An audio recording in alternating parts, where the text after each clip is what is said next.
जय गुरुदेव। जय गुरुदेव। जय गुरुदेव। जय गुरुदेव नाम किसका? जय गुरुदेव नाम किसका? प्रभु का पावन नाम। प्रभु का पावन नाम। जय गुरुदेव।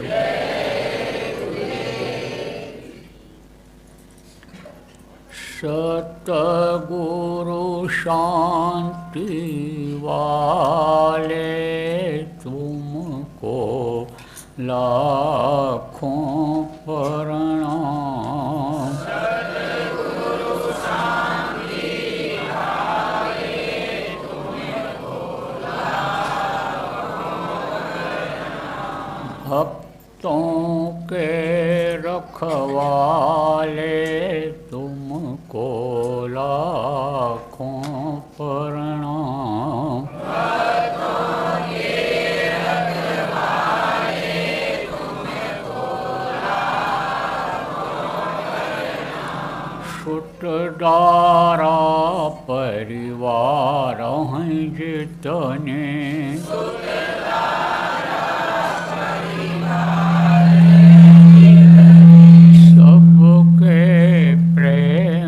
बतौर हैं सपने।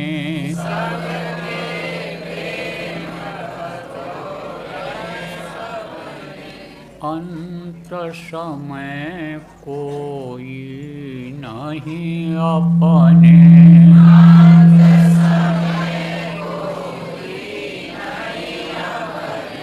भव पार लगाने वाले तुमको लाखों प्रणाम।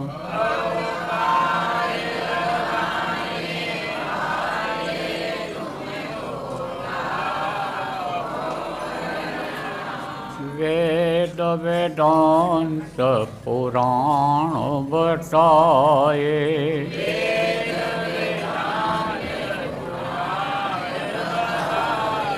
सदाचार सतसंग गाये।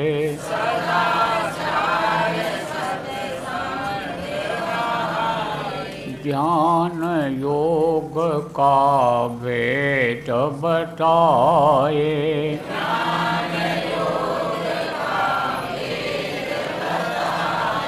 ज्योति जगाने वाले तुमको लाखों प्रणाम। ज्योति जगाने वाले तुमको लाखों प्रणाम। भक्तों के रखवाले तुमको लाखों प्रणाम।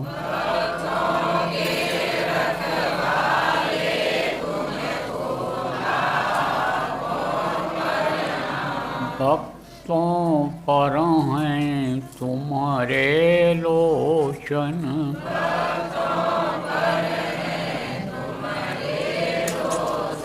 संकट तारन शोक विमोचन।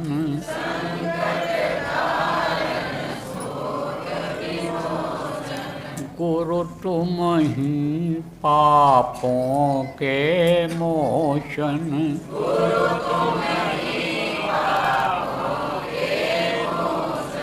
शब्द भेद बताने वाले तुमको लाखों प्रणाम।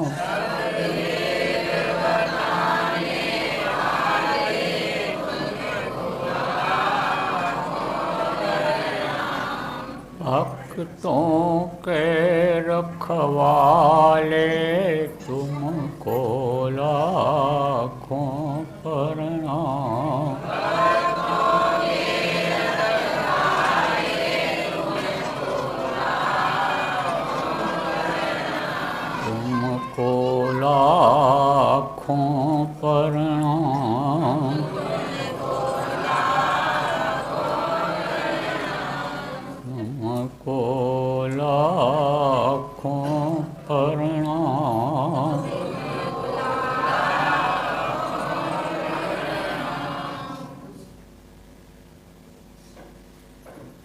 जय गुरुदेव।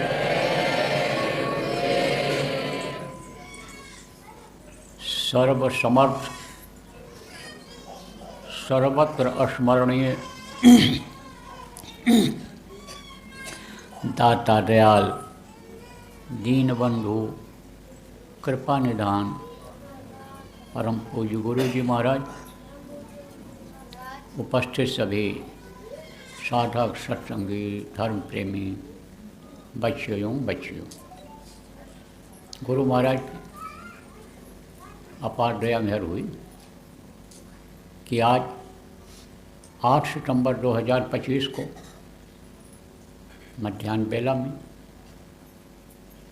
पाली राजस्थान की इस भूमि पर सत्संग के माध्यम से आप लोगों के दर्शन का अवसर मिला। आप लोगों के ऊपर भी प्रभु की कृपा हुई, अनुकंपा हुई कि आपको घर के नाना जंजाल से, फंसाव से, बंधन से थोड़े समय के लिए निकाल कर यहाँ पर सत्संग में लाए। प्रेम कथा भागवत प्रवचन तो होता रहता है इस समय पर, लेकिन सत्संग कम होता है। और सत्संग जब कम होता है तो सत्संग की महिमा को लोग समझ नहीं पाते हैं। कहा गया ना, सत्संग की महिमा है अति भारी, जो कोई जीव मिले अधिकारी। सुनने वाला, समझने वाला, जैसा सत्संग में बताया जाए वैसा करने वाला कोई कम मिलता है। कारण यह है कि अलग अलग जगह से आप लोग यहाँ आए हो, अलग अलग समाज के हो, अलग अलग गांव के हो, तो जहाँ पर जिस तरह का रीति रिवाज है, जिस तरह से देवी देवता भगवान को लोग मानते हैं, पूजा करते हैं, उसी की जानकारी आपको हो पाई है। संत मठ की जानकारी नहीं हो पाई, संत को समझ नहीं पाए, सतलोक का भेद बताने वाले, अकाल पुरुष जिनको कहा उनका भेद बताने वाले कोई मिले नहीं, तो उधर की जानकारी नहीं हो पाई। अब जब जानकारी नहीं हो पाती है तब आदमी भटक जाता है, तो भटकाव हो गया। मुंडे मुद्दे में फिर भिन्ना कहा गया। धर्म तो एक ही है, प्रभु तो एक ही हैं, लेकिन प्रभु को अनेक रूपों में लोग देखने लग गए। जो प्रभु को इन आँखों से नहीं देखा जा सकता, जो सबका सृजनहार है, जिसने उनको भी पैदा किया कराया, इस धरती पर आए कौन? मनुष्य शरीर में राम भगवान जिनको कहा गया, कृष्ण भगवान जिनको कहा गया, जिनको महावीर भगवान, बुद्ध भगवान कहा गया, परशुराम भगवान कहा गया, उनको भी भेजा उसने। वो मनुष्य शरीर में नहीं आता है, भेजता है किसी न किसी को, और लोग उन्हीं को भगवान समझ लेते हैं। उनके माता पिता या परिजन जो भी गुरुजन होते हैं, उस समय पर जो उनका नाम यानी संभव रख देते हैं, उसी नाम से लोग उनको पुकारते हैं। तो देखो, वक्त का डॉक्टर, वक्त का मास्टर और वक्त के गुरु की ज़रूरत पड़ती है। अब कोई मान लो बीमार पड़ा था और इलाज कराया, और डॉक्टर वो अब नहीं रहे, वैद्य नहीं रहे, अब पोता बीमार हो गया, बेटा बीमार हो गया, तो अब वो अगर ये कहे कि हम उन्हीं वैद्य से, उन्हीं डॉक्टर से दवा दिला करके पोता को ठीक करेंगे, कैसे ठीक हो सकता है? उस समय के डॉक्टर के पास जाना पड़ता है, उस समय के मास्टर के पास जाना पड़ता है।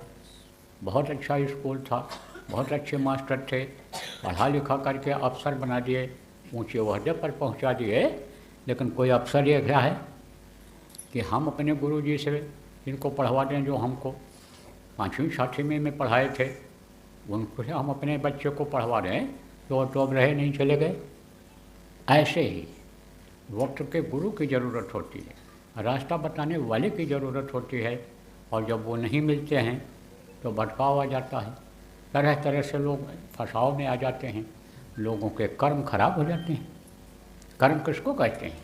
यही जो आँख से देखते हो, अच्छा देखोगे तो अच्छा भाव आएगा, अच्छे कर्म बनेंगे। बुरा देखोगे, बुरे भाव आ जाएंगे, बुरा कर्म बन जाएगा। कान से जो सुनते हो, हाथ से जो करते हो, पैर से जिस काम के लिए अच्छे बुरे के लिए जाते हो, यही कर्म बन जाता है। और कर्मों की सज़ा भोगनी पड़ती है। कर्मों की सज़ा से आज तक कोई बचा नहीं। ऋषि मुनि योगी योगेश्वर भी जिनसे गलती बन गई, उनको कर्मों की सज़ा भोगनी पड़ी है। तो कर्म का विधान बना दिया। और न जानकारी में, सत्संग न मिलने के कारण कर्म लोगों के खराब हो गए, खान पान खराब हो गया, चाल चलन खराब हो गया, विचार बदल गए, भावनाएं बदल गईं। अब आप देखो, कोई मांस खा ले तो मांस खाएगा तो उसका जो खून बनेगा वो गर्म होगा, गर्म खून बनता है। और वही गर्म अंडा खा लिया, उसका जो खून बना वही अंडे की गर्मी कहाँ जाती है? दिमाग के ऊपर, बुद्धि के ऊपर। बुद्धि वहीं से जुड़ी हुई है, बस बुद्धि खराब हो जाती है। और अगर कहीं शराब पी लिया या शराब जैसे तेज नशे का सेवन कर लिया, कोई भी चीज़ हो, अब आज तो इस समय पर तमाम गोलियां आ रही हैं। बच्चे उसको खा करके, बच्चियां उसको खा करके अपने जीवन को बर्बाद कर दे रहे हैं। देश का भविष्य खराब हो रहा है। वो ये सोच नहीं पा रहे हैं कि भाई नशे में आकर के हम कोई काम कर पाएंगे। साथ गलत पड़ गया, साथ का असर होता है, साथ गलत पड़ गया और बिगड़ गए। तब वो ये देख पाते हैं। नशेड़ी कहीं पहचान पाता है कि ये मेरी माँ है कि बहन है कि कौन है? कुछ नहीं। उसके दिमाग में तो वही जानवरों जैसी रहती है प्रवृत्ति कि जैसे गाय का बछड़ा ही अपनी माँ को नहीं जान पाता है, पहचान पाता है, बहन को ही नहीं पहचान पाता है जो एक ही माँ से पैदा हुए, तो ऐसे ही पशुओं जैसी ज़िंदगी हो जाती। तो इसकी मिलती है सज़ा। वो तो अज्ञानी होते हैं, उनके बुद्धि नहीं होती है। बुद्धि उनके इसलिए नहीं होती है कि वो 5 तत्वों के शरीर में रहते नहीं हैं, इसलिए बुद्धि नहीं होती है। तो उनको तो माफ़ी भी हो जाती है, लेकिन इंसान को, आदमी को माफ़ी नहीं होती है, सज़ा भोगनी पड़ती है। यही कारण है, देखो, घर घर बीमारी, घर घर लड़ाई झगड़ा, घर घर ईर्ष्या द्वेष वैमनस्यता, जगह जगह पर देखो कत्ल हो रहा है। लड़का बाप को मार दे रहा है, बाप बेटे को मार दे रहा है, भाई भाई को मार दे रहा, औरत अपने पति को मार दे रही और पति औरत को मार दे रहा है। लोग घर छोड़ करके भाग रहे, औरतें जल के मर रही, फांसी लगा के मर रही हैं। ये क्या है? यही है कि जो यानी समझो कि धर्म था, मानव धर्म, सत्य, अहिंसा, परोपकार और सेवा, उससे इंसान दूर हो गया, प्रभु से दूर हो गया, मोह को भूल गया। जो सत्य है, सत्य क्या है? सत्य है वो प्रभु। उस प्रभु को आप समझ लो भूल गया, जानता ही नहीं है कि प्रभु कौन है, भगवान कौन है। जैसा मैंने आपको बताया, अभी इतने लोग यहाँ पर आप बैठे हो, अभी अगर आपस में बात होने लग जाए तो राम भगत कहेंगे हमारे राम ही बड़े हैं, कृष्ण भगत कहेंगे हमारे कृष्ण बड़े हैं, देवी भगत कहेंगे हमारी देवी जी सबसे बड़ी हैं, कोई कहेंगे ये कहेंगे, बच्चियाँ कहेंगे शीतला बड़ी हैं, तो वो कहेंगे दुर्गा बड़ी हैं, तो वो कहेंगे यानी भवानी बड़ी हैं। तो इसी तरह से आप ये समझो कि अपने अपने उसमें लोग यानी फंस जा रहे हैं, असली भगवान को नहीं जान रहे, वो मतलब उसको भूल ही गए हैं। और जो असली चीज़ है उसको भूल गए। असली चीज़ क्या है? असली चीज़ है सत्य। और क्या है सत्य? जो समझो कि है कि मौत को याद रखो। असली चीज़ क्या है कि मौत के आने के पहले पहले प्रभु की प्राप्ति कर लो, अपनी आत्मा को जगा लो। तो प्रेमियों, मौत सबकी आती है, मौत को कोई रोक नहीं सकता है। वैद्य धन्वंतरि मर गया, अमर रहा नहीं कोई। सुर नर मुनि जोगी जति सभी कालवश होए। यह काल भगवान का देश है, वो तो इंतज़ार कर रहे हैं समय पूरा हो, सांसों की पूंजी खत्म हो और हम इसको अपने मुंह में ले लें, चपेट में ले लें। तो प्रेमियों, सांसों की पूंजी यह गिन करके खर्च करने के लिए मिली है, और जैसे खर्च हो जाएगी यह शरीर धड़ाम से गिर जाएगा। ऐसे लोग जो कल के लिए इकट्ठा करने में लगे हुए हो, कल आपने किसी को नहीं देखा। जो काम आप करने के लिए कल का इंतज़ार कर रहे हो कि कल आएगा तब करेंगे, कल किसी ने देखा है? किसी ने नहीं देखा। इस समय पर कलयुग में घर से आदमी निकले, कोई गारंटी नहीं है कि 2 घंटे के बाद ठीक ठाक वापस आ जाएगा।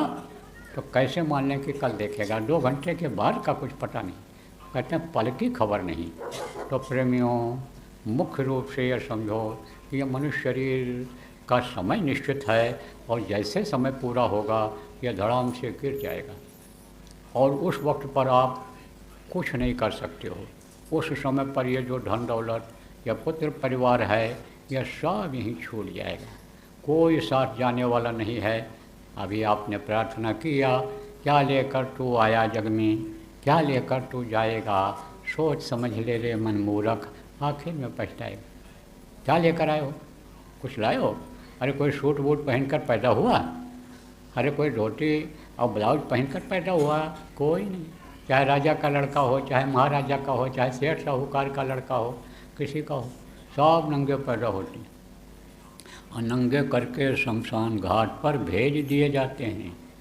उतार लेते हैं, कोई कपड़ा नहीं रहता है जो पहने रहते हैं।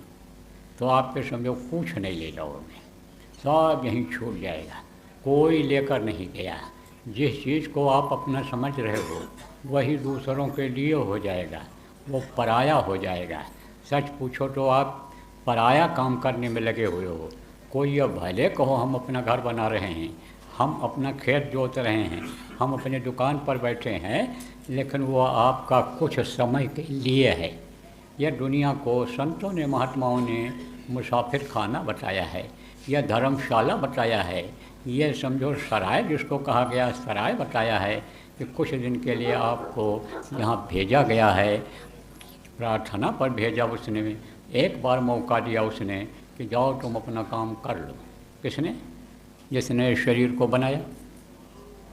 शरीर को कोई इंसान बना सकता है? इसको अगर बना भी देगा तो जान नहीं भर सकता, इसमें प्राण नहीं भर सकता है, बुलवा नहीं सकता, दौड़ा नहीं सकता, चला नहीं सकता है तेज़ी से, कोई काम इससे नहीं करा सकता है। इसको बनाने वाला, जिसको भगवान कहते हैं, उन्होंने बनाया है, माँ के पेट में तैयार किया है, 9 महीना लगा है बनने में। कम समय में बच्चा अगर बन करके बाहर आ जाए तो ज़िंदा नहीं रहता है। अगर मान लो जिंदा भी रहा तो हाथ पैर कमज़ोर रहते हैं, आँख कमज़ोर रहती है, कम समय में बन नहीं पाता है। देखो किसी की एक ही आँख बनती है, एक ही कान बनता है, पैर छोटा हो जाता, उंगलियाँ छोटी हो जाती हैं, तो 9 महीना पूरा टाइम लगता है। तो जितने भी लोग, सब लोग थे बैठे हो यहाँ पर, सब एक दिन माँ के पेट में थे, उल्टे टंगे हुए थे। आग माँ के पेट में जो रहती है, भोजन को पचाती है, वो जला रही थी। और ये बच्चियाँ जब कोई तीखी चीज़ खा लेती हैं, तेज तर्राक चीज़ खा लेती हैं, जब पेट में बच्चा रहता है तो वो बच्चे को लगता है। जैसे मिर्ची को खाओ जीभ में लगता है, ज़्यादा मिर्ची खा लो तो गले में जलन होती है, दूसरे दिन लेट्रिन तक की रास्ते तक में जलन पैदा हो जाती है। इसी तरह से जलन होती है, यानी माँ के पेट में बच्चे को, बच्चा उसमें इधर उधर भगता है, कौन मनाता है, लेकिन अब सुने कौन उस समय पर, कौन सुने उसकी? जेल में बंद है, निकल नहीं सकता है, 9 महीने तो उसमें रहना ही रहना है। अब ये बच्चियाँ जब पेट में बच्चा चलने लगता है तब कहती हैं बच्चे में अब जान आ गई। जान नहीं आ गई, जान जाने लगती है, प्राण उसमें निकलने लगते हैं, इतनी तकलीफ़ होती है। इसीलिए जो बुजुर्ग माताएं हैं वो बच्चियों को समझाती रहती हैं कि बहू रानी अब इन चीज़ों को मत खाना, अब इस तरह से तुम रहना, संयम और नियम से रहना कि जिससे बच्चा ठीक से बन जाए, अब पुरुष से दूर रहना, बहुत सारी बताती रहती हैं। लेकिन कोई बहू अगर ये सोचे कि हम पढ़ी लिखी हैं और हमारी सास या अनपढ़ हैं, अब इनकी कौन सुने, कौन सेवा करे इनकी, तो समझो ये बच्चियों बहुत बड़ा भूल है। जो जीवन का अनुभव उनको होता है अभी बच्चियों आपको नहीं है। और बहुत से लोग जो अपने बच्चियों को केवल पढ़ाते लिखाते हैं, रोटी बनाना सेवा करना नहीं सिखाते हैं, उनका जीवन समझो कि अधूरा रख देते हैं। इसलिए सारा काम बच्चियों को सिखाना चाहिए, घर का गृहस्थी का पूरा काम सिखाना चाहिए, तो उनको सब तरह की जानकारी हो जाती है और फिर शास्त्र को थोड़ा बहुत ही बता करके अपने घर के हिसाब से सेट करना होता है। तो मैं आपको बता रहा था कि माँ के पेट में बच्चे को जब तकलीफ़ होती है तब प्रभु से प्रार्थना करता है कि अब प्रभु कृपा करहु यही भांति सब तजी भजन करहु दिन राति, या प्रभु या मेरे मालिक सब कुछ तज करके भजन करूँगा। माँ के पेट में जानकारी रहती है, प्रभु की झलक मिल जाती है, उनकी आवाज़ सुनाई पड़ जाती है। कभी कभी माँ के पेट में पहले किस जन्म में थे, चूहा थे, बिल्ली थे, कीड़ा थे, मकोड़ा थे, नर्क में थे, कहाँ थे, सब याद रहता है। तब और तकलीफ़ होती है, कहीं ऐसा ना हो हम फिर फंस जाएं और फिर हमको नरकों में जाना पड़ जाए। यह भी जानकारी रहती है कि जब माँ के पेट से हम बाहर निकलेंगे तो हमको कोई जानकार की ज़रूरत पड़ेगी। समर्थ गुरु जिनको कहा गया, सदगुरु जिनको कहा गया, मुर्शिद कामिल स्पिरिचुअल मास्टर जिनको कहा गया, उनकी ज़रूरत पड़ेगी। तब वो वादा करता है बच्चा कि हे प्रभु मुझको बाहर निकालो ठीक ठाक बना करके, मैं मुर्शिद कामिल सच्चे गुरु की तलाश करूँगा, रास्ता लेकर के और फिर भजन करूँगा। ये वादा करता है।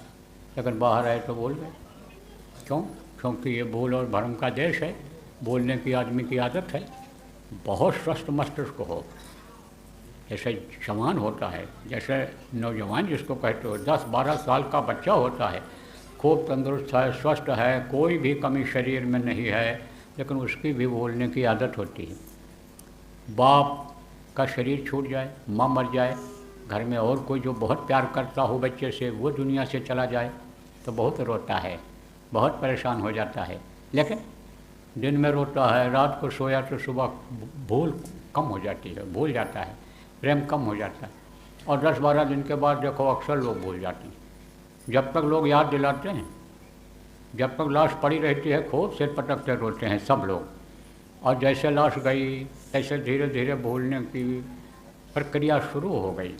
अब आप फिर समझो कि लौट करके जब जला करके लड़का आया तो घर में आएगा तो एक बार फिर रोएगा, याद करेगा, लेकिन फिर धीरे धीरे भूलता जाएगा। रिश्तेदार आएंगे, पड़ोसी आएंगे, जब याद दिलाएंगे तो याद आएगा, नहीं तो भूलता चला जाएगा। तो भूलने की एक आदत होती है। अब आप समझो प्रेमियों, भूलने की आदत जो ये हो गई, इसीलिए वो वादा भूल गए। सत्संग में जाने से वो वादा याद आता है, ये याद कराई जाती हैं बातें कि भाई वादा को तुम पूरा कर दो, और नहीं तो दिन और रात ये जो चूहे की तरह से आते हैं, ये तुम्हारी उम्र को काट दे रहे हैं, ये ख़त्म कर दे रहे हैं। जैसे चूहा यानी समझो कि कोई चीज़ को काट देता है, ख़त्म कर देता है, पता नहीं चलता है कि चूहा कहाँ लगा है, लेकिन वो उसको खा जाता है, काट देता है, बोरा को, अनाज को खा जाता है।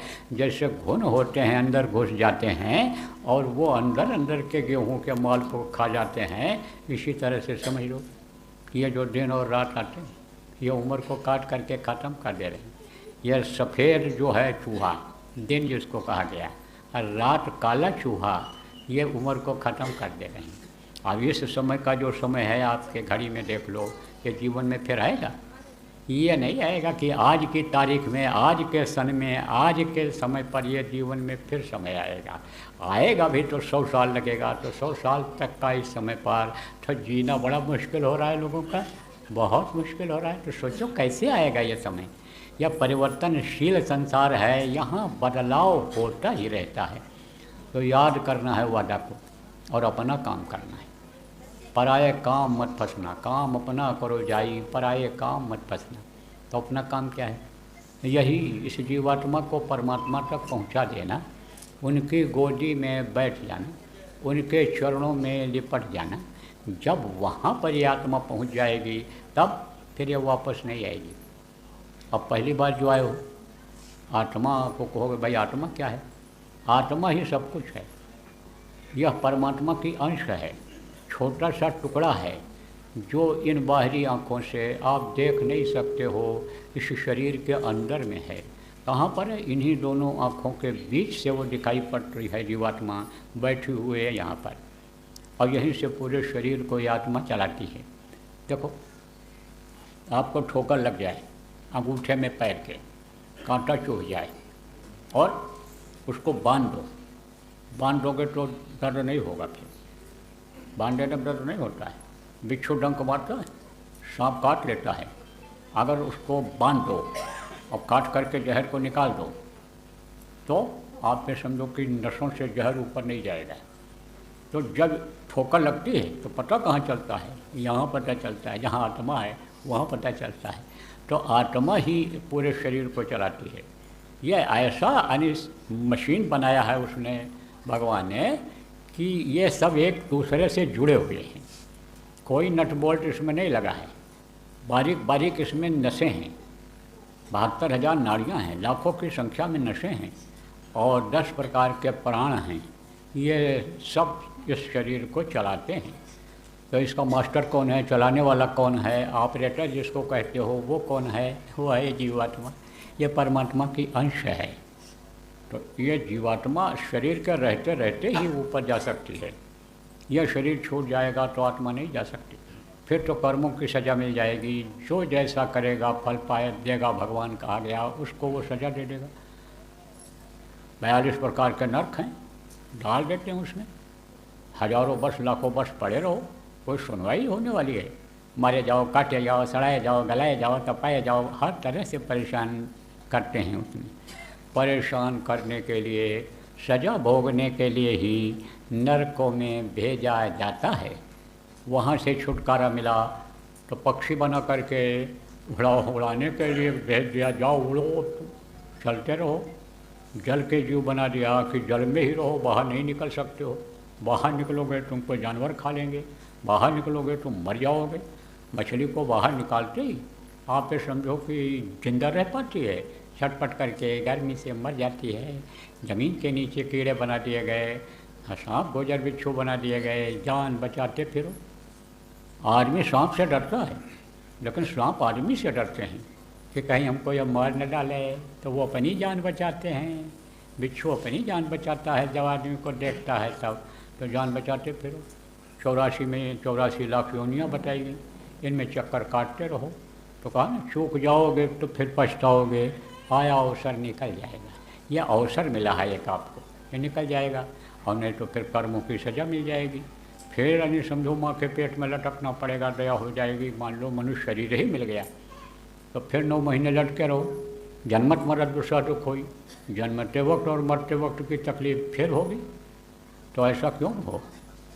जो ये देव दुर्लभ शरीर मिला है, इससे अपना काम कर लो। देवता इसके लिए तरसते हैं 24 घंटे। महात्माओं ने कैसे दोहा चौपाई लिख करके लोगों को सुनाया, बताया। नर समान नहीं कौनो देही, जीव चराचर जाचते हैं, ता मांगते रहते। इसीलिए इसको मानव शरीर को मंदिर बताया है, इसी को जिस्मानी मस्जिद बताया है फकीरों ने, और ईसा मसीह ने टेम्पल ऑफ लिविंग गॉड बताया। कहा वो भगवान परमात्मा इसी में निवास करता है, सब के अंदर है। क्यों? क्योंकि अंश उसी की है, तो पावर उसी की है। अरे हीरा का एक टुकड़ा हो तो वो कहीं भी रहेगा तो हीरा ही तो रहेगा, कीमती ही रहेगा। हीरा तो एक जगह हो और उसका एक टुकड़ा निकाल लो, कहीं दूसरी जगह रख दो, वो भी तो हीरा ही रहेगा। ऐसे ही परमात्मा की अंश ये जीवात्मा है, तो इसको अपने घर, अपने वतन मालिक के पास पहुंचाना ये जरूरी है। जब तक श्वास है शरीर में, तो अब ये पहुँचेगी कैसे? मुक्ति मोक्ष जिसको कहते हो मिलेगा कैसे? जब कोई जानकार मिलेगा, जब कोई बताने वाला मिलेगा, कोई पाठ पढ़ाने वाला मास्टर मिलता है, तभी पढ़ाई हो पाती है। तो आप ये समझो प्रेमियों कि ये काम कौन करता है? इस सारे काम को, दुनिया के काम को जो सिखाता है, बताता है, हिंदी, अंग्रेजी, उर्दू, फारसी जो पढ़ाता है, उसको मास्टर कहते हैं, गुरु कहते हैं। कोई लकड़ी का काम सिखा दे, लोहे का काम सिखा दे, कोई घड़ी बनाना सिखा दे, गाड़ी बनाना सिखा दे, दाढ़ी बनाना सिखा दे, तो उसको लोग गुरु कहते हैं। हिंदी, अंग्रेजी, उर्दू, फारसी, अन्य भाषाओं का जो जानकारी करा दे, उसको लोग गुरु कहते हैं। तो उसकी जानकारी से क्या होता है? कमाई होती है, पैसा मिलता है, उससे पेट का पालन होता है। और गृहस्थी में जो लोग रहते हैं, गृहस्थ धर्म का पालन होता है। तो वो क्या कहलाते हैं? विद्या गुरु। और एक होते हैं आध्यात्मिक गुरु। जहाँ का जीव तहाँ पहुँचावा, सतदेश सतलोक अलख लोक अनिलोकीय जीवात्मा, आगम लोक अनामी लोकीय जीवात्मा, इसको जो वहाँ पहुँचा देते हैं वो समर्थ गुरु संत सतगुरु कहलाते हैं। तो ये हमारे गुरु महाराज, ये जिनकी तस्वीर लगी हुई है, अब तो ये नहीं रहे क्योंकि अभी मनुष्य शरीर में थे, 100 साल से ऊपर इनकी उम्र थी और लगातार ये इस काम में लगे रहे, जीवों को अपने घर पहुंचाने में लगे रहे। अब आप कहोगे भाई अपना घर कौन सा है, आप तो जो ये मिट्टी और पत्थर का घर बनाए हो या दादा पिताजी बना के गए उसी को अपना घर कहते हो। लेकिन जो लोग अपने पिताजी के दादाजी के घर में रहते हो वो लोग भी इसी घर को कहते थे यह घर मेरा, यह घर मेरा, यह घर मेरा, मेरा मेरा कहते कहते चले गए। आप कैसे रहोगे, आपको भी खाली कर देना पड़ेगा।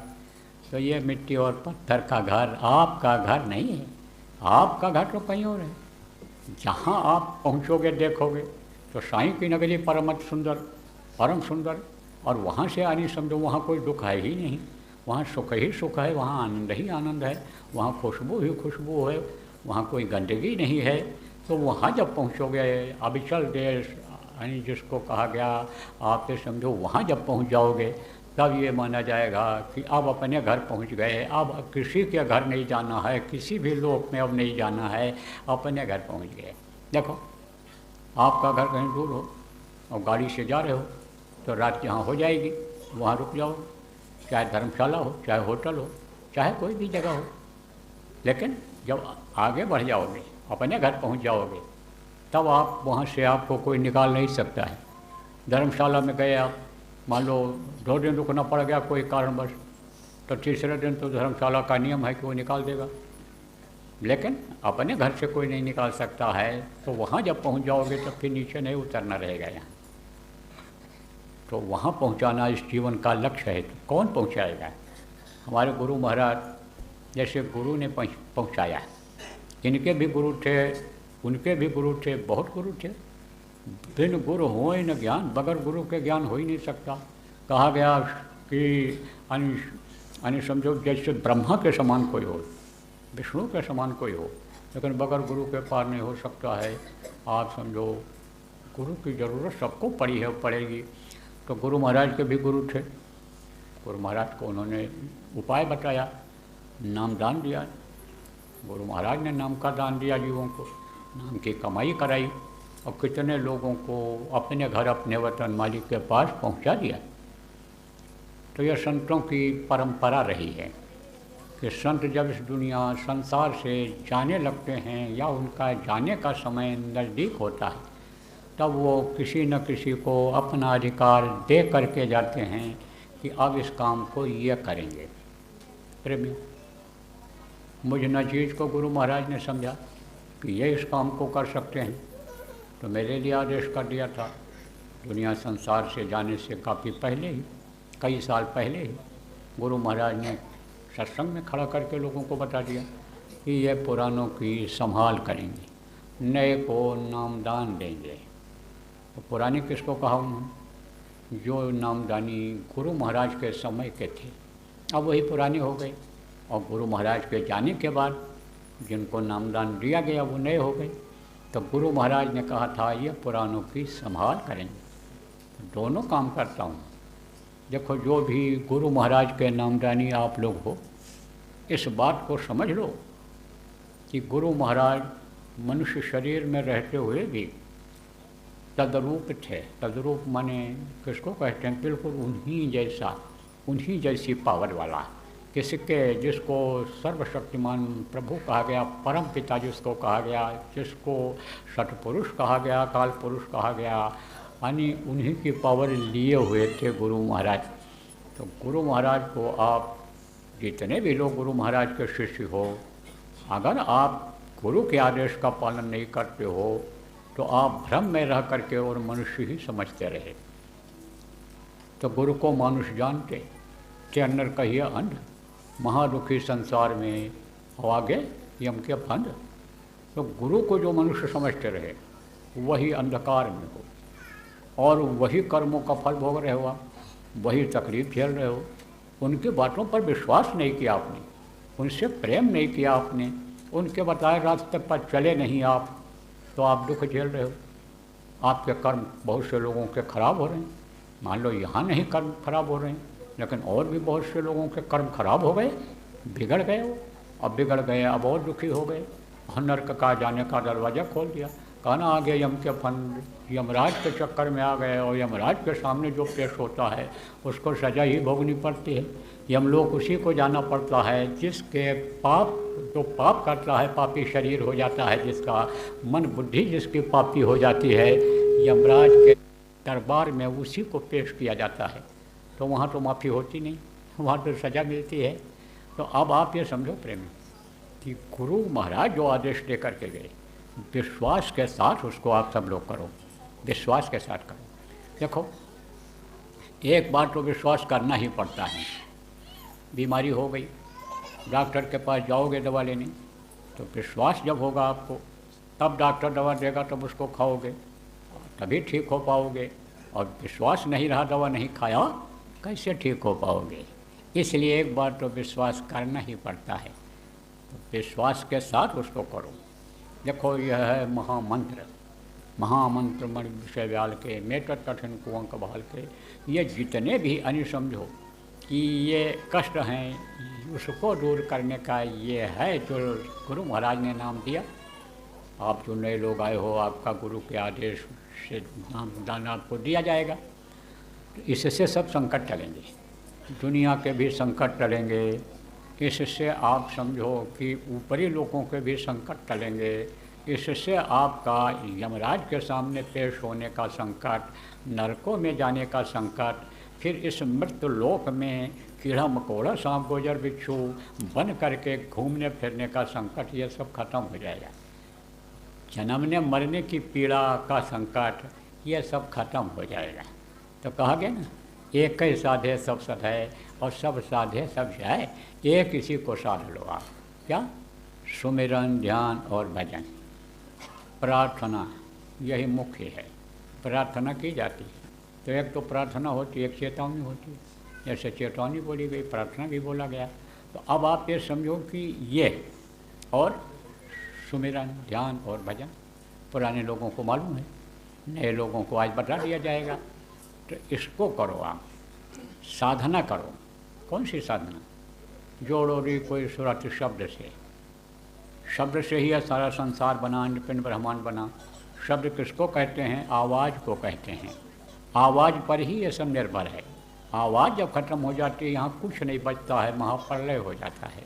तो आवाज़ के साथ जोड़ो। किसको जोड़ो? सूरज माने अपनी जीवात्मा को पकड़ो, उसको। अंदर में आवाज़ आ रही है, लेकिन इन कानों से सुनाई नहीं पड़ता है।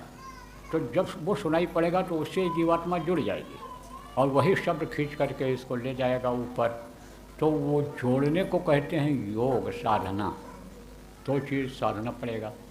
एक तो शरीर को साधना रहता है, और दूसरा मन को साधना रहता है। तो शरीर को रोको, जैसे बताया जाए कि भाई 21 घंटा अपने शरीर के लिए काम कर लो, बाल बच्चों के लिए आप कर लो, लेकिन 3 घंटा समय आप निकाल लो। घंटा घंटा का समय निकाल लो, एक साथ बैठ लो, या जैसा भी चाहो समय निकाल लो, और उसमें बैठने की आदत डालो। तब ये बैठेगा। लेकिन मन को साधना पड़ेगा, क्योंकि मन ये बैठने नहीं देगा। आदत नहीं है। मन की क्या आदत है? खाने की, घूमने की, अन्य काम करने की मन की आदत बन गई, तो ये बैठने नहीं देगा। तो इसको अन्य समझो, इसके कहने पर उठो नहीं, मन के कहने पर मत उठो। फिर भगते भगते थक जाएगा, रुक जाएगा। तो इसी को तो साधना है, बाकी और कुछ नहीं करना है। न घर छोड़कर जाना है, न ज़मीन जायदाद छोड़ना है, न बाल बच्चों को छोड़ना है, गृहस्थ आश्रम में ही रहना है, घर में ही जब मौका मिले तब कर लेना है। कोई फूल पत्ती नैवेद्य नहीं लाना है, कोई नहाना धोना, शरीर से गंगा जल डाल करके शरीर को पवित्र नहीं करना है। यह सब कोई काम नहीं। बस खाली आपको बैठना है, ध्यान लगाना है, भजन करना है, इस काम में लगो। देखो, जहाँ जहाँ से आप आए हो गाँव से, या जहाँ यहाँ शहर से आए हो आप लोग साधना शिविर लगाओ। आप लोग वहाँ पर बैठो और बैठाओ लोगों, जिसके पास भी जगह हो वहाँ पर बैठ जाओ। और इस समय पर साधना शिविर चलाने का अभियान चल रहा है। 4 चरणों में साधना शिविर लगाने के लिए कहा गया है और नवरात्र से पहले पूरा कर लेना है। तो ये जिम्मेदार लोग जो हैं संगत के, ये आपको बताएंगे कैसे करना है, क्या करना है, तो समय के अंदर कर लो। उसके बाद में अभी 1 हफ्ता के बाद में लगभग आपको नया आदेश मिलेगा, उस हिसाब से करना। तो सब मिला कर के साधना है, शरीर को साधना है, जीवात्मा को जगाने के लिए मन को साधना है। तो ये करना रहेगा आपको, जो पुराने लोग हो और नए लोग हो, आप लोगों को इसी को साध लोगे तो ये कई साधे सब सधे, सब साधे सब जाए, सब सध जाएगा, सब सध जाएगा। लोक भी बनेगा इससे, परलोक भी बन जाएगा इसी से। तो क्यों ना ऐसा ही काम किया जाए कि जिससे दोनों काम हो जाए। तो अब आप पे समझो, ये आदेश तो गुरु महाराज का ये था। तो गुरु भक्त का फर्ज क्या होता है? गुरु के आदेश का पालन करना, वही होती है गुरु भक्ति। और बिन गुरु भक्ति शब्द में पछते, सो प्राणी तू मूर्ख जान। शब्द खुलेगा गुरु मेहर से, खींचे तुरंत गुरु भक्ति जरूरी होती है। भगत के लिए गुरु भक्ति जरूरी होती है। तो गुरु भक्ति करता हूँ और आपको करने के लिए बताता हूँ, सलाह देता हूँ। तो पहला आदेश जो था ये करता हूँ। दूसरा क्या है? दूसरा आदेश दिया था गुरु महाराज ने कि नए लोगों को नामदान देंगे। तो नामदान आपको दूंगा जो नए लोग आए हो। कौन सा नाम बताऊंगा? जिसको अन्य समझो समर्थ गुरुओं ने, जिनको सदगुरु कहा गया, उन लोगों ने बताया था। जिसको कबीर साहब, जिसको गोस्वामी जी, जिसको पलटू नानक, जिसको अन्य समझो कि अन्य शिवदयाल जी महाराज, विष्णुदयाल जी महाराज, गोरेलाल जी महाराज, गरीब साहब, हमारे गुरु महाराज ने बताया था, वो नाम आपको बताऊंगा। जिसके लिए गोस्वामी जी महाराज ने कहा, वह नाम लिए तो बहुत सिंधु सुखाई, और सुजन विचार करो मन माही। नाम लेते ही भवसागर सूख जाए, वो नाम आपको बताऊंगा। आप कहोगे भाई भवसागर तो हम देख नहीं पाते, भवसागर कहाँ है? जहाँ पर रहते हो यही भवसागर, यही मर्तलोक है, जहाँ का यह नियम बना हुआ है कि जो पेड़ फलता है वो झड़ता है, जो आग जलती है वो बुझती है, और जो पैदा होता है वो मरता है। यह है मृत्यलोक, यही है भवसागर। जहाँ पैदा होता है जीव मरता है, जहाँ रोज़ कमाते हो, रोज़ खाते हो, रोज़ लेटरिन पेशाब करने जाते हो, जहाँ पर आप पे समझो कभी हंसने लगते हो, कभी रोने लगते हो, कभी बहुत खुश हो जाते हो, कभी तकलीफ आ जाती है, कभी नींद आती है, कभी नहीं आती है, कभी सोते हो तो 10-10 घंटा सोते रहते हो, नहीं नींद आती है, घंटा भर नींद नहीं आती है। तो ऐसे ही आप समझो कि ये जो भोग भोग रहे हो, ये भवसागर में पड़े हुए भोग भोग रहे हो। तो इससे परे हो जाओ, इससे निकल जाओ, जन्मना मरना आपका छूट जाए, बार बार इस भवसागर में आना न पड़े शरीर छोड़ने के बाद, तो वो होगा भवसागर। देखो पहले 1 कमाता था, 10 खाते थे, इतनी बरकत होती थी। अब 10 कमाते तो भी नहीं पूरा पड़ता है, तो भी नहीं पूरा पड़ता है। देखो मर्ज हो जाता है और मर्ज पेट में पड़ा रहता है, शरीर में पड़ा रहता है, आदमी चलता रहता है, और कभी कभी कांटा चुभ जाता है तो कदम भी नहीं चल सकता है। आप ये समझो। तो ये भवसागर में रहते हुए और आप यानी समझो आपके अंदर बर्दाश्त की शक्ति आ जाए, आपका काम क्रोध लोभ मोह अहंकार ढीला पड़ जाए, इसकी जगह पर शील क्षमा संतोष विरह विवेक आ जाए, तो यह भवसागर अखरेगा नहीं। और भवसागर में दोबारा ना आना पड़ जाए तो समझो ये भवसागर से पार हो गए। तो कैसे पार हो गए? नाम की जहाज़ पर बैठोगे तब, नाम की डोर को पकड़ोगे तब। तो कौन सा नाम है? जिसके लिए गोस्वामी जी महाराज ने कहा कि राम न सकहि नाम गुण गाई, तो कहलक करो मैं नाम बढ़ाई। तो कहा मिलेगा कहाँ, देगा कौन? जो हमारे गुरु महाराज ने दिया। कहा उन्होंने नाम रहा संतन आधीन, और संत बिना कोई नाम न चीना। वो नाम आपको बताऊंगा। ये दोनों काम करेगा, रसायन का काम, दवा का काम। जैसे कोई बीमार हो गया, मर्ज हो गया, बुखार हो गया, दस्त आ गया, और उससे जो कमजोरी आई वो उस दवा से नहीं ठीक होगी, तो दवा खाने से बुखार उतर गया है, दस्त ठीक हो गया है। लेकिन जो रसायन होता है आयुर्वेदिक दवाई, वो दोनों काम करता है, मर्ज को ठीक भी करता है और मर्ज से आई हुई कमजोरी को भी दूर करता है।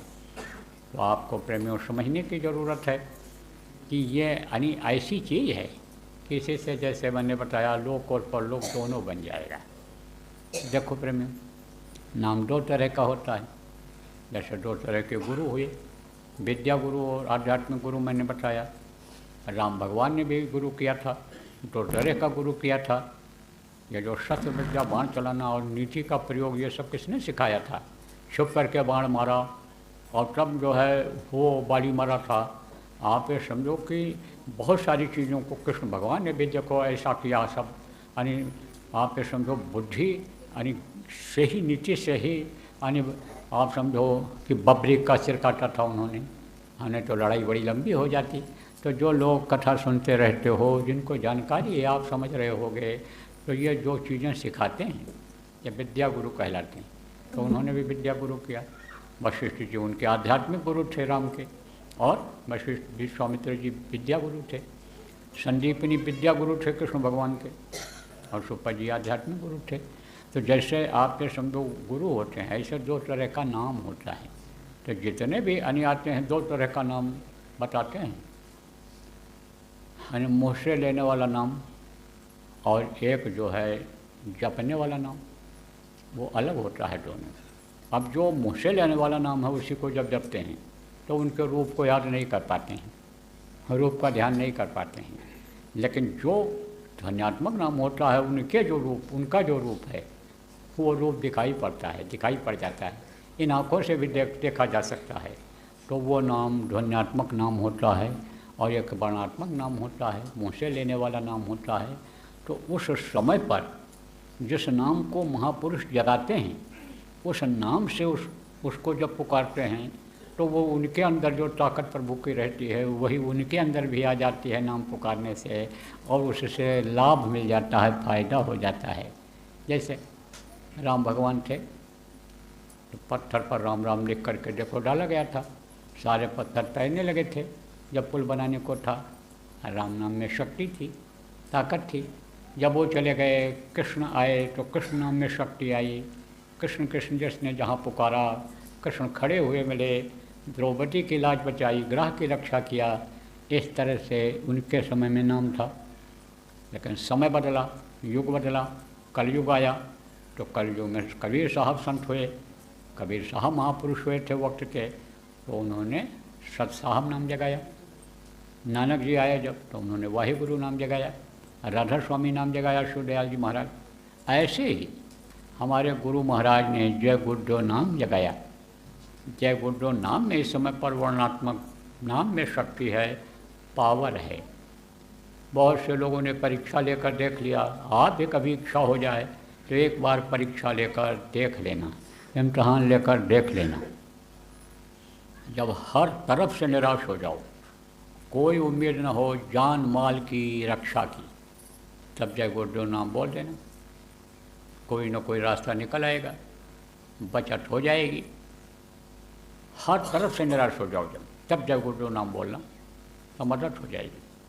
देखो बच्चियों, बीमारियां बहुत हैं। यहाँ जो पुरुष बैठे हैं और जो देवियाँ आप बैठी हो, बच्चियाँ बैठी हो, माताएँ बैठी हो, आपके घरों में तकलीफ़ है। और आप पढ़े लिखे लोग जो बैठे हो, आप अगर चैलेंज करो कि आपको कैसे पता चला, तो मैं तो बता भी सकता हूँ कि इनके घर में बीमारी बराबर बनी ही रहती है। 10, 20, 30 को बता सकता हूँ इसी में। इनके घर में रोज़ कुछ कुछ होता है, रोज़ झगड़ा होता है और रोज़ लड़ाई होती है, मतलब बता भी सकता हूँ। बूढ़े न लड़ें, जवान न लड़ें, तो बच्चे ही एक दूसरे बच्चों का बाल गाल नोचते रहते हैं, ची पू लगा रहता है। तो जिन जिन लोगों के यहाँ ऐसी दिक्कतें हैं, परेशानियां हैं, जय गुरुदेव नाम की ध्वनि बोलो। कैसे बोलना रहेगा वो बता दूंगा अभी। 1 घंटा सुबह शाम जय गुरुदेव नाम की ध्वनि बुलवा करके कुछ दिन देख लो। और परिवार अगर शाकाहारी रहेगा, नशा मुक्त रहेगा, तो जल्दी फायदा दिखने लगेगा। और अगर नहीं भी रहेगा तो लगातार जब बोलते रहोगे तो उसका मन बदल जाएगा और वो शाकाहारी हो जाएगा। और फिर वो जब बोलने लगेगा तो वो उसके अंदर भी बदलाव आ जाएगा, उसकी भी तकलीफ़ दूर हो जाएगी। तो करके देख लेना वर्णात्मक नाम को ही। और आपको जिनको तकलीफ़ रहती है किसी भी तरह की, आपको जो अभी नाम बताऊंगा उसको आप करना, जपना। जो आपको ध्यान लगाने का, भजन करने का बताऊंगा उसको आप करना, उससे आपका व्यक्तिगत फ़ायदा होगा। लेकिन परिवार में जब आप हो तो परिवार में किसी को रात को तकलीफ़ हो गई तो जगना तो आपको भी पड़ेगा, दवाई आपको भी देनी पड़ेगी, सिर पैर उसका आपको भी दबाना पड़ेगा, आपको भी लाद करके ले जाना पड़ेगा डॉक्टर के पास, तो आपको भी तकलीफ़ होगी। इसलिए उनकी तकलीफ़ चली जाए, परिवार वालों की, निश्चिंत हो जाओ तो भजन भाव भक्ति में मन लग जाएगा, तो वो भी ज़रूरी है। तो बोलना कैसे रहेगा ये आपको बता देता हूँ। जय गुरुदेव, जय गुरुदेव, जय गुरुदेव, जय जय गुरुदेव।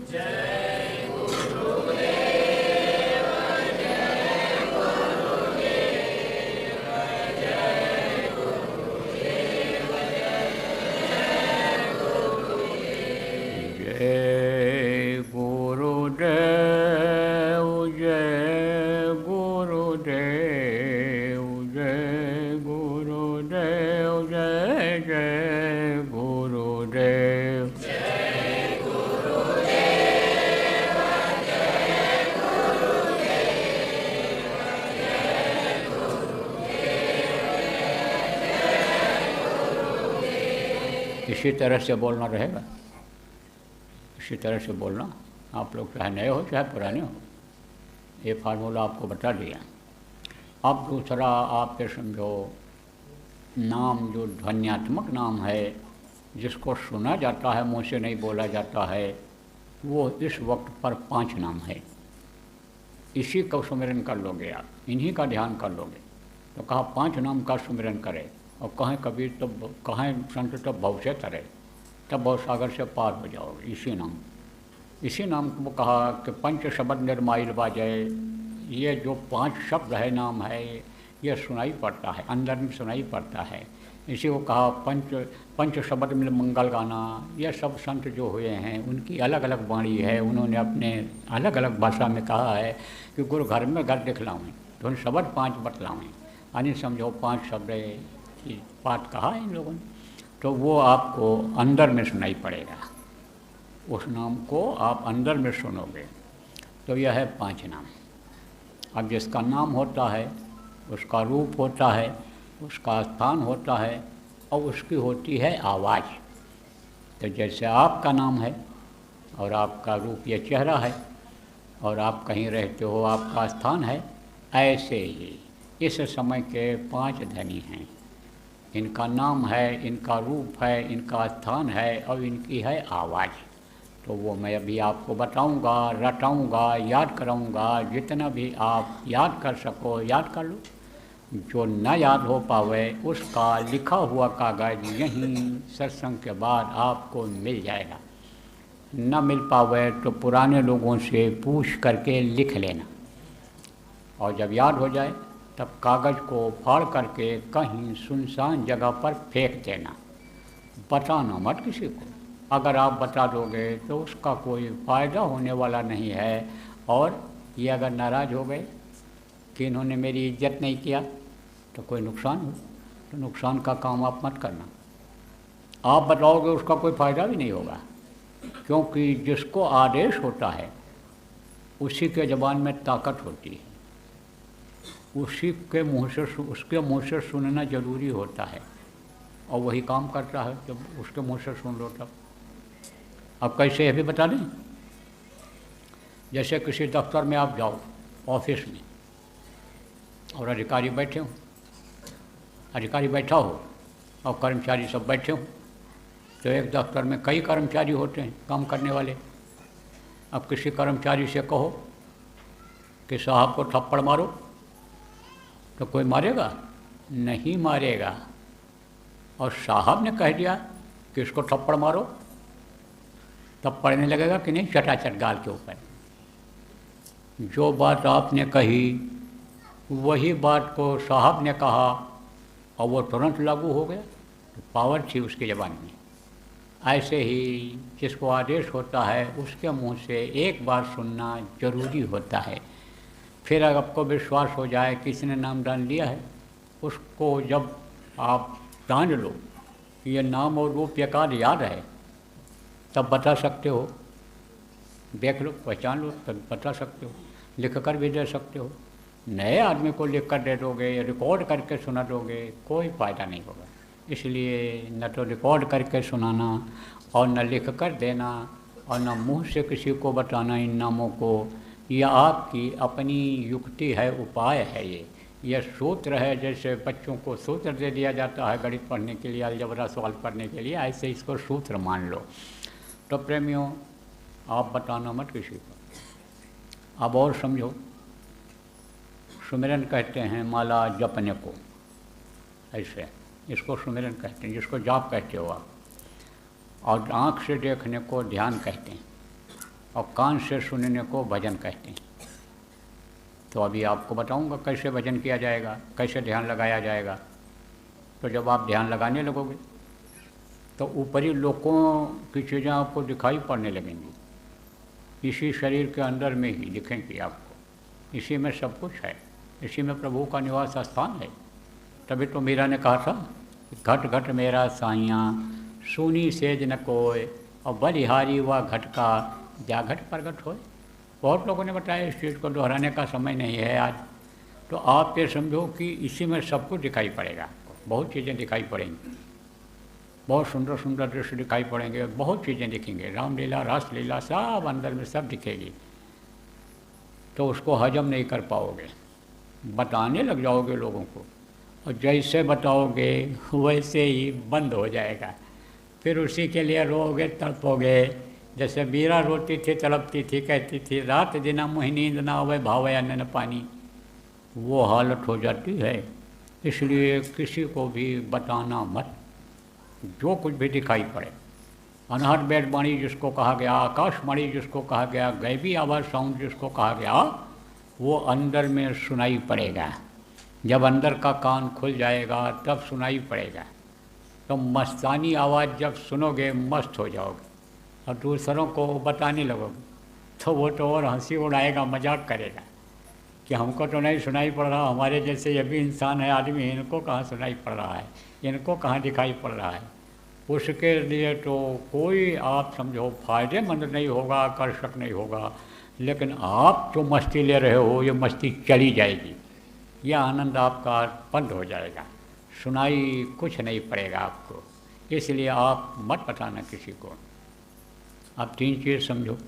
देखो, ये बताया आपको 5 नाम, 5 रूप, 5 स्थान, 5 की आवाज़। जो अभी नाम बताऊंगा, रूप बताऊंगा, स्थान बताऊंगा और आवाज़ बताऊंगा।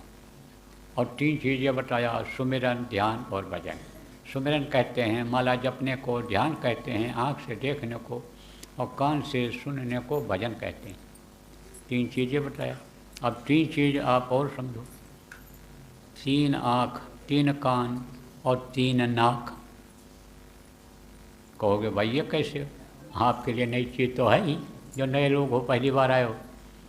देखो, 2 आँखें ये बाहर हैं, इनसे बाहर की चीज़ दिखाई पड़ती है, और एक आँख है अंदर जीवात्मा में, जिसको दिव्य दृष्टि, आत्मचक्षु, शिव नेत्र, थर्ड आई, रूहानी आँख कहा गया है।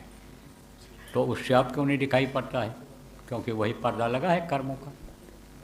हटेगा जब वो आँख जब खुलेगी तब ऊपरी लोगों की चीज़ें दिखाई पड़ेंगी। और ये उपाय जो आपको बताऊंगा, इससे पर्दा धीरे धीरे हटेगा। जब सुमिरन, ध्यान, भजन आप करोगे तो पर्दा हटेगा धीरे धीरे। तो जब ऊपरी लोगों की चीज़ें आपको दिखाई पड़ेंगी तो मस्त हो जाओगे, मस्ती आ जाएगी।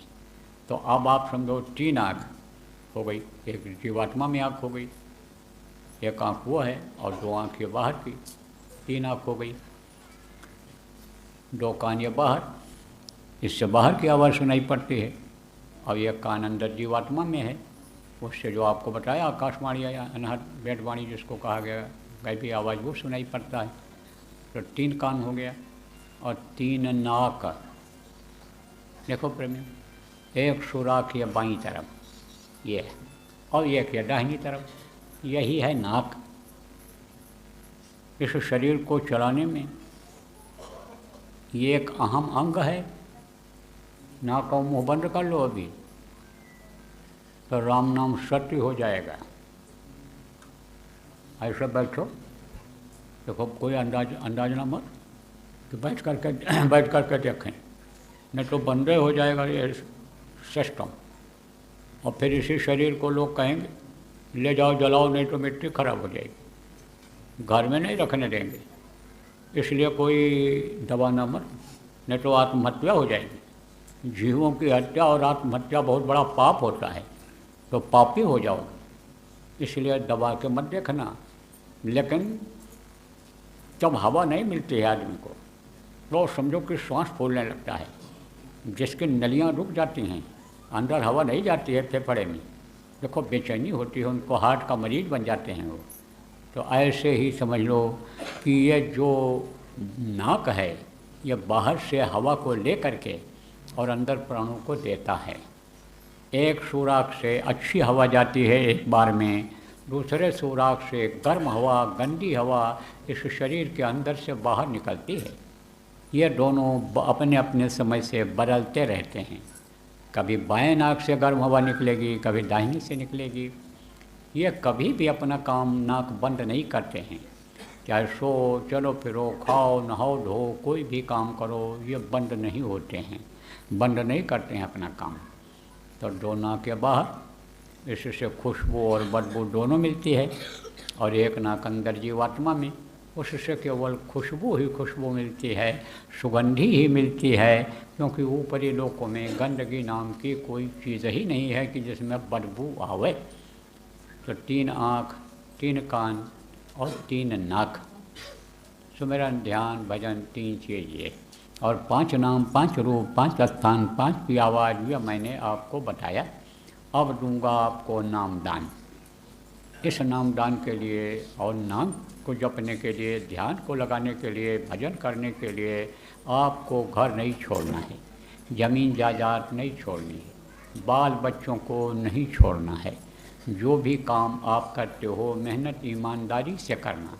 दुकान करते हो, बच्चों पढ़ाई करते हो, नौकरी करते हो, खेती करते हो, जो भी काम करते हो मेहनत और ईमानदारी से करोगे तो आपको बरकत मिल जाएगी। मेहनत और ईमानदारी से करना है। आपके पास अच्छा खाओ, है आपके पास अच्छा पहनो, अच्छे घर में रहो, हमारी तरफ से कोई रोक टोक नहीं है, छूट है आपको। न बाल बढ़ाना है, न कपड़ा बदलना है, न सिर मुड़वाना है, कुछ नहीं करना है। 24 घंटे में से 3 घंटे का समय केवल सुमिरन ध्यान भजन के लिए देना है। जिस जाति में रहते हो उसी जाति में रहो, जहाँ भी जिसके साथ भोजन खाते हो शाकाहारी भोजन उसी के साथ खाना। लड़का लड़की का शादी ब्याह जहाँ करते हो देख करके अपने हिसाब से ठीक ठाक परख करके सब आप कर देना। हमारे तरफ से कोई रोक टोक नहीं है। लेकिन यह कहना है हमको आपसे कि जिससे यह शरीर पापी हो जाए, जिससे यह शरीर गंदा हो जाए, जिसके खाने पीने से यह रक्त दूषित हो जाए, तरह तरह की बीमारियां शरीर में आ जाएं, वो काम नहीं करना है। तो क्या क्या नहीं करना है? मांस नहीं खाना है, किसी भी पशु पक्षी का मांस नहीं खाना है। कैसी भी मछली हो, छोटी बड़ी किसी भी जाति की हो, मछली नहीं खाना है। अंडा किसी भी पक्षी का हो नहीं खाना है। और शराब या शराब जैसा तेज नशा जिस भी चीज़ में हो उसका सेवन नहीं करना है। यह काम नहीं करना है आपको, इसको छोड़ देना है। यहीं छोड़ जाओ, संकल्प बना लो। अगर कोई खाते पीते हो तो दूसरी औरत के साथ बुरा कर्म मत करना, दूसरे पुरुष के साथ बच्चियों बुरा कर्म मत करना। बाकी तो हमको कोई इतराज नहीं है, जैसे रहते हो रहो। तो अब आपको नामदान देता हूँ, बैठो, मारो पालतू। जो नाम बोलूँगा आप सब लोग बोल लीजिए। इसको कहते हैं भजन। इसी तरह से भजन बराबर करते रहना है। देखो सुबह का समय बहुत अच्छा रहता है। सुबह जल्दी उठ गए और हाथ मुँह धो लिया जिससे आलस दूर हो जाए, और उसके बाद ऊपर से कपड़ा डाला और आंख बंद किया, मुंह बंद किया, कान में उंगली लगाए और आवाज़ को पकड़े, बहुत आनंद आएगा, करके देखो। तो पहला था सुमिरन समझा दिया, ये पुराने लोग आपको समझा देंगे। दूसरा ध्यान बताया, ध्यान लगाने के लिए बताया कि आदत डालो, अभी ध्यान लगाने की आदत नहीं है, जहाँ कहीं भी मौका मिले वहीं आंख बंद करो और ध्यान लगाओ। और ये भजन बता दिया, बराबर करते रहना इसको। तो अब इस कार्यक्रम का होगा समापन, और मैं भी अब यहाँ से जाऊँगा अजमेर में। कल सुबह 10 बजे से कार्यक्रम करके और फिर जाऊँगा जयपुर, और जयपुर से मुझको 5-6 दिन के लिए बाहर जाना है, फिर लौट करके बम्बई आ जाऊँगा। तो वहाँ 1-2 दिन रुकूँगा, उसके बाद फिर उज्जैन आश्रम पर आ जाऊँगा। तो वहाँ पर 9 दिन की साधना, अखंड साधना शिविर लगेगी। उसके बाद फिर दशहरा का कार्यक्रम करूँगा। दशहरा का कार्यक्रम भी बड़ा कार्यक्रम होगा, महत्वपूर्ण होगा, और उसको करके फिर जाऊँगा उरई। ये जालौन जिला उत्तर प्रदेश में है, वहाँ पर कार्यक्रम करूँगा शरद पूर्णिमा का। वो दुख निवारण कार्यक्रम होगा। ये जो आपका दशहरा है वो भी दुख निवारण हो सकता है। वो तो अभी कहाँ होगा, कब होगा, तो बताऊँगा आपको। तो दुख निवारण में क्या होता है? दुख निवारण कार्यक्रम आपका गुरु पूर्णिमा का हुआ था जयपुर में। तो वहाँ झंडा लगा था, तो झंडे के पास दिव्य शक्तियों का आवाहन किया गया था, और वो शक्तियाँ वहाँ मौजूद रहीं। तो जो लोग भी गए वहाँ पर और अपनी तकलीफ़ों के बारे में प्रार्थना किया, सबको भाव भक्ति और श्रद्धा के अनुसार फ़ायदा हुआ। 2 आना 4 आना से लेकर 16 आना तक फ़ायदा हुआ लोगों को। उसी तरह का एक कार्यक्रम अभी जन्माष्टमी को अम्बाला हरियाणा में हुआ, वहाँ भी झंडा लगाया गया था। वो भी दुख निवारण कार्यक्रम था, वहाँ भी लोगों को बहुत फ़ायदा हुआ। क्योंकि शरीर में कष्ट रहेगा, परिवार वाले दुखी रहेंगे, तो भजन भाव भक्ति में मन नहीं लगेगा। इसलिए वो संकट दूर करना भी जरूरी होता है। जनहित का काम प्रेमियों जो आप करते हो, उसी हिसाब से एक बहुत बड़ा ये जनहित का काम है। तो आप लोगों को जिनको तकलीफ़ होगी आ जाना और वहाँ प्रणाम करके देख लेना। कुछ ना कुछ तो हमको विश्वास है कि आपको लाभ मिलेगा ही मिलेगा, फ़ायदा होगा ही होगा। पता ये लोग बता देंगे पुराने आदमी कि कहाँ पहुँचना है। तो बोलो जय गुरुदेव। मेहर के नजर करो मेरी ओर, मेहर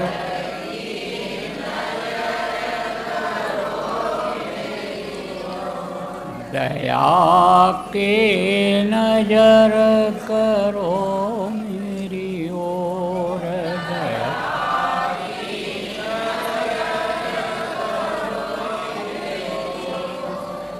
सदिन तुम्हें निहारूं सतगुरु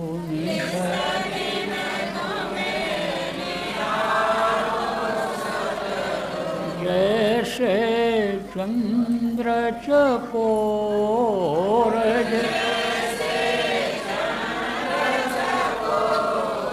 दया के नजर करो मेरी ओर,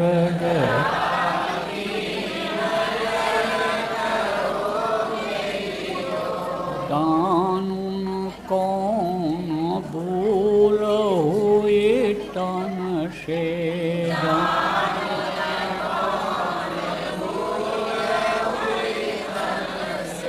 लियो हमसे मुख मोड़,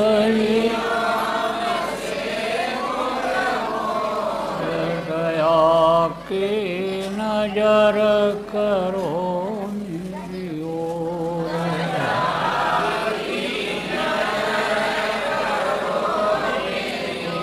बालक जानी चूक बिसराओ,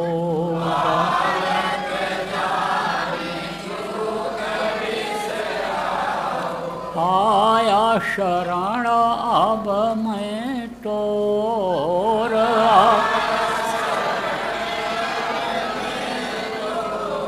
दया के नजर करो मेरी ओर।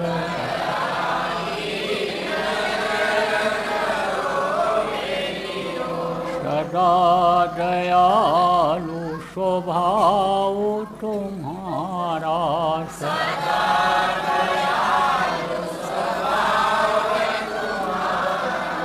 मेरी बेरिया कस गयऊ कठोर, मेरी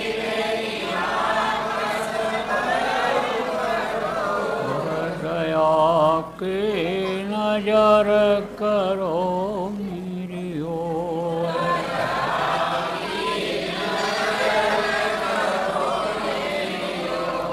शरणागत की लाज न राखो,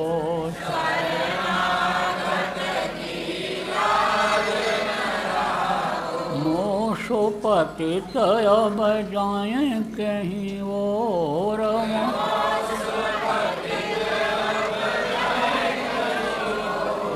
दया की नजर करो मेरी ओर।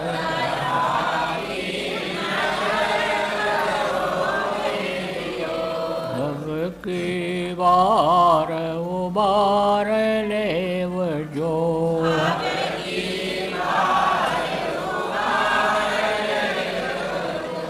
न डरब पग यही मग और, बेर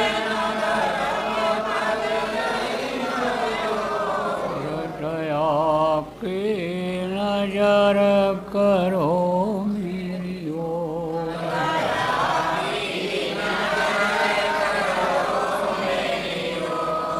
हर के नजर करो मेरी ओर।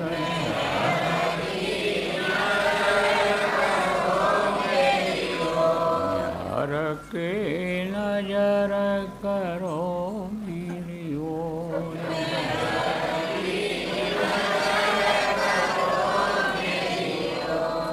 जय गुरुदेव।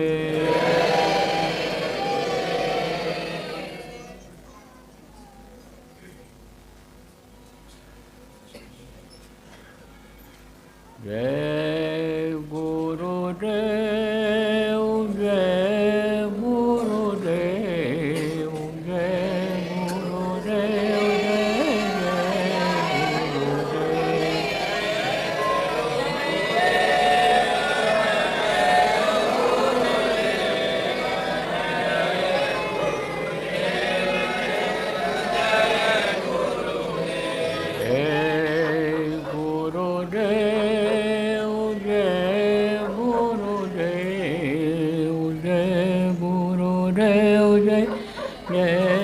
गुरुदेव,